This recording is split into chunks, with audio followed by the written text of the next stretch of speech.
Why is Britney Spears Fantasy the greatest celebrity fragrance of all time? This is part 2 of my answer. I said in part 1 that I'll link below that it's the smell. It is a gourmand which is mixing sort of childish, childhood memory type smells with more mature notes of things like musk.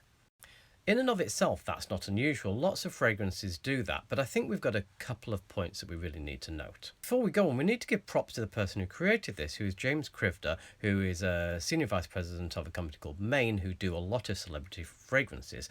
He used to work, I think, at Firmtech, so he's got quite a number of things under his belt. So let's think of this from a marketing point of view. Fragrances aimed at teen females is a massive and difficult market. That's why we get celebrity association with it.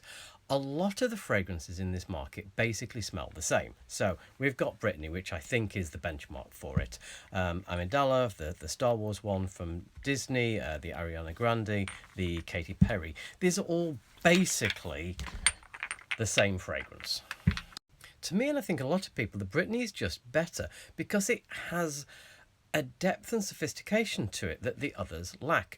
And we need to take a moment to appreciate the engineering and economics behind that. This is a cheap fragrance. Here I've got like that one's $1,000 for the same size of that, and I've got Roger Doves which are the same.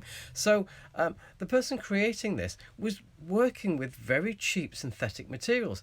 Making something good from materials like that is incredibly difficult. Now, I'm not saying it's easy if you've got a massive budget to create an amazing perfume, because give me the biggest budget in the world, I'd still create something which is awful. But at this price point and to hit this market, this is a wonderful engineering task. So I appreciate this, actually, even on the sort of the chemistry level. So I think in addition just to the pure smell, that's why a lot of people who are into perfumes really appreciate what's going on here, because there's a little bit of the engineering is something to be admired.